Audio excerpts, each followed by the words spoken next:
眾志成城，眾志成城，眾係解大眾，即係多人嘅意思啦，係咪？志向意志 ，OK？ 心志意志志向成，即係解類似萬呢度，我哋睇咗佢嗰個意思先。萬眾一心，像堅固的城堡一樣，不可摧毀。比喻只要大家團結一致，力量就無比強大。即係話大眾啊嘛，呢個係好多人啊嘛，係咪？嘅志向咧係一心啦，一齊啦，即係向住同一個方向啦，就可以咧成就到好似一個城堡一樣不可摧毀嘅事，即係可以成功啦，就成為一件即係類似積少成多啊，聚沙成塔啊嘅意思，即係類似係會 group 埋一齊咧，就會好強大嘅意思，明唔明啊？咁咧佢咧嘅近義詞咧係萬眾一心，但係咧如果你問我咧，我會覺得都係嗰句啦，差唔多嘅意思，但係唔同用法。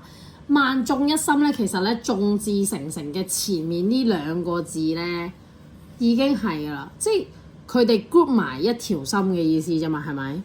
但係佢嘅意思係大家好齊心，但係佢冇話係可以成就到一件事。佢呢個意思係大家只要齊心就可以成就到一件好犀利嘅事情咁樣，好犀利，因為佢哋好牢不可破。明唔明白啊？我哋睇下個例句。雖然這家公司規模很小，但職員眾志成城，令公司的營業額不斷上升。即係話呢間公司啦，雖然咧佢本身好細㗎，但係咧佢哋咧嘅意向係一樣，佢哋個意志啊，大家咧都係好齊心，啲職員全部都係想令到呢間公司好，明唔明啊？所以咧就可以令到呢間公司嘅營業額不停上升啦。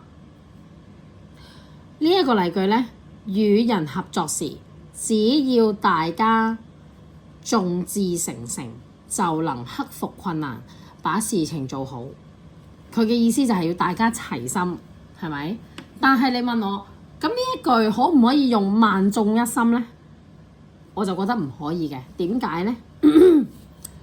因為呢，佢呢度係只要大家，佢有大家呢個字，其實大家就同萬眾係一樣意思咗啦。如果要用呢一句，我就會點樣做啊？與人合作時，只要唔用個大家，萬眾一心就能克服困難，把事情做好。明唔明我意思啊？但係如果佢而家係只要大家眾志成城，因為佢呢度係解埋大家嗰個志向啊嘛，係咪啊？大家嘅志向係一齊，咁咧就可以成就到一件好犀利、牢不可破嘅事情，可以克服困難，做好佢啦。明唔明意思？OK。